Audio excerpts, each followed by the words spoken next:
Assalamualaikum warahmatullahi wabarakatuh. Bismillahirrahmanirrahim. Alhamdulillahi rabbil alamin wa bihi nasta'in wa ala umurid dunya waddin. Wassalatu wassalamu ala asrafil anbiya'i wal mursalin wa ala alihi wa sahbihi ajma'in. Wa qala Allah ta'ala fi kitabihil karim. A'udzu billahi minasy syaithanir rajim. Bismillahirrahmanirrahim. Ya ayyuhalladzina amanu kutiba alaikumus syamu kama kutiba alal ladzina min qablikum la'allakum tattaqun. Amma ba'd. Pemirsa, anak-anakku semua dari kelas 1 sampai kelas 6 yang berbahagia, hari ini kita berjumpa dalam kesempatan kegiatan pesantren Ramadan secara online. Kebetulan Pak Guru diberi materi ringkasan tentang puasa. Puasa itu apa sebenarnya? Puasa secara bahasa adalah asyam atau bisa dikatakan as-shaum yang artinya menahan. Itu secara bahasa.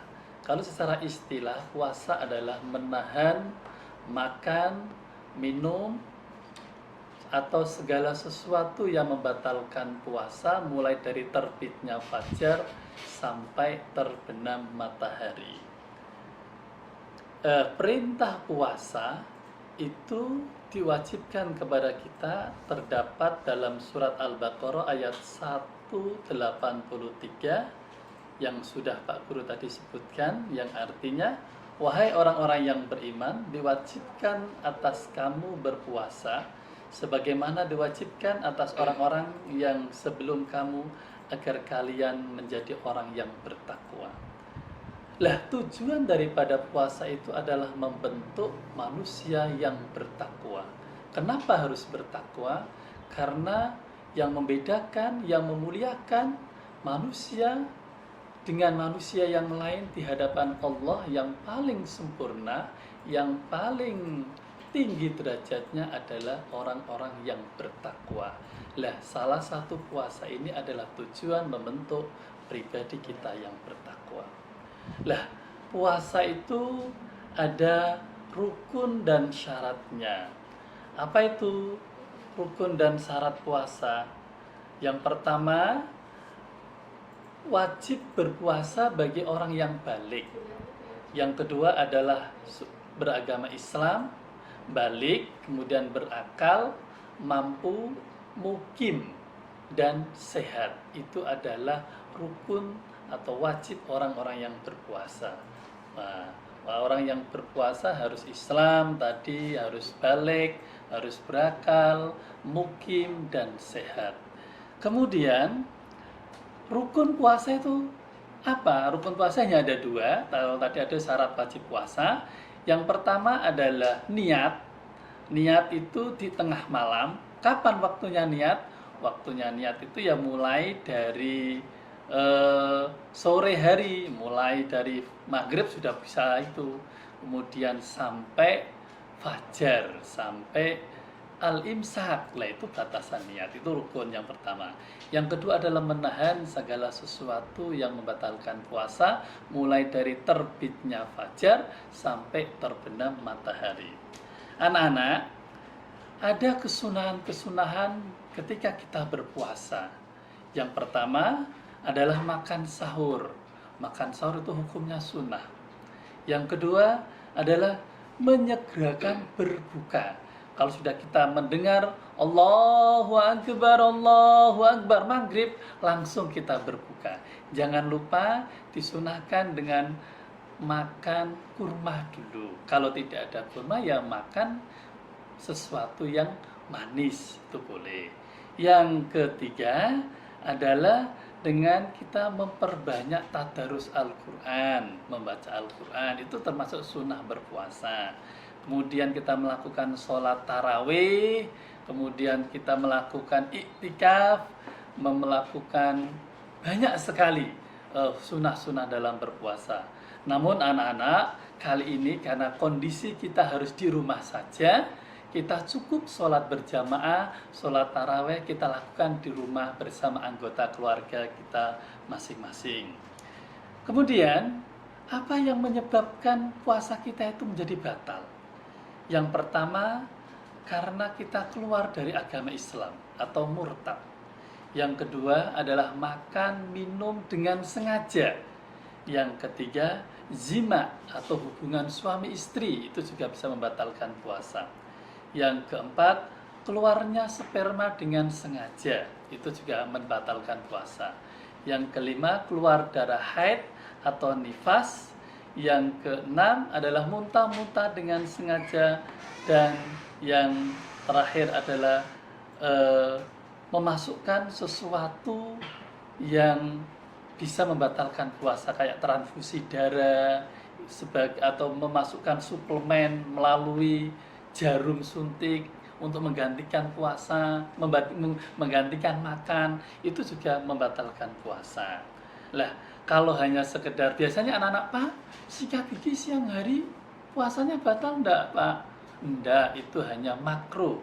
Ada makruh dalam hal berpuasa. Di antaranya satu, sikat gigi ketika matahari sudah di tengah-tengah atau sudah siang ya. Yang kedua, mencicipi makanan, itu juga hukumnya makruh. Kemudian apalagi ya, banyak hal-hal yang makruh. Kemudian anak-anak, siapa saja yang boleh tidak berpuasa? Orang yang boleh tidak puasa itu, satu, orang yang sedang sakit, itu boleh tidak berpuasa. Yang kedua, kalau dalam kondisi musafir atau pepergian, itu boleh tidak puasa. Orang yang haid, orang yang nifas, itu boleh tidak puasa. Atau wanita yang menyusui, atau ibu yang hamil, itu juga boleh tidak puasa. Itu semuanya wajib mengqadha atau mengganti puasa di luar bulan Ramadan.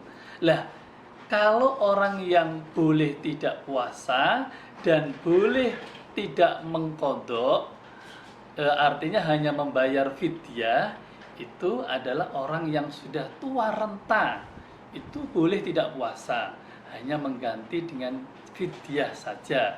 Fidyah itu memberikan makan orang yang miskin atau fakir miskin sesuai dengan puasa yang ditinggalkan. Yang kedua adalah orang yang sakit permanen.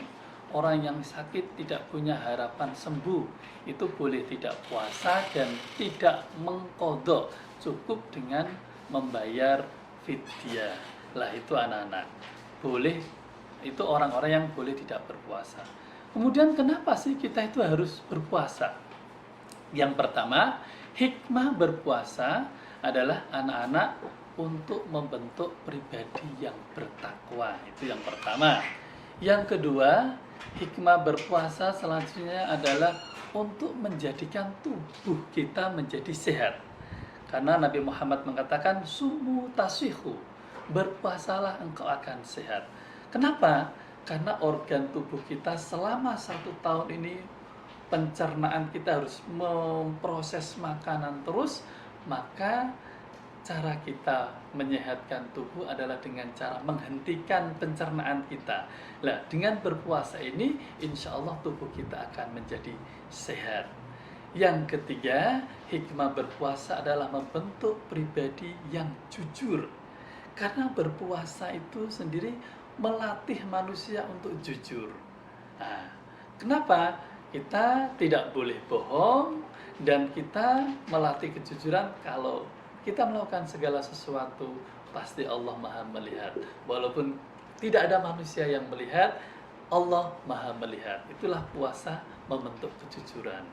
Yang keempat, hikmah berpuasa adalah membuat manusia memiliki sifat qanaah. Sifat qanaah itu sifat menerima dan membuat orang menjadi menjauhkan keduniaan. Kenapa? Karena di siang hari ketika ada makanan, minuman yang enak, begitu kita puasa, kita harus menahan, nunggu, sabar, sampai nanti waktunya berbuka puasa. Itulah hikmah berpuasa. Anak-anakku semua yang Pak Guru cintai, anak-anak, mari kita berpuasa. Yang kelas 1, kelas 2 yang belum kuat sampai maghrib, sampai sehari, boleh latihan berpuasa dengan setengah hari. Tetapi ketika nanti setelah makan, jangan makan terus, berhenti, nanti kemudian dilanjutkan lagi. Tapi ingat, harus kita menghormati orang yang sedang berpuasa. Anak kelas 1, kelas 2 walaupun puasanya hanya setengah hari, nanti jangan sampai makan di hadapan orang-orang yang sedang berpuasa, nggak boleh ya. Anak-anak yang kelas 3, 4, 5, 6 sudah harus berpuasa. Pak, saya kan belum balik. Nggak apa-apa, karena syarat wajib puasa itu tidak harus balik. Walaupun belum balik tetap puasanya sah, tetap sah walaupun belum balik, tetap mendapatkan pahala.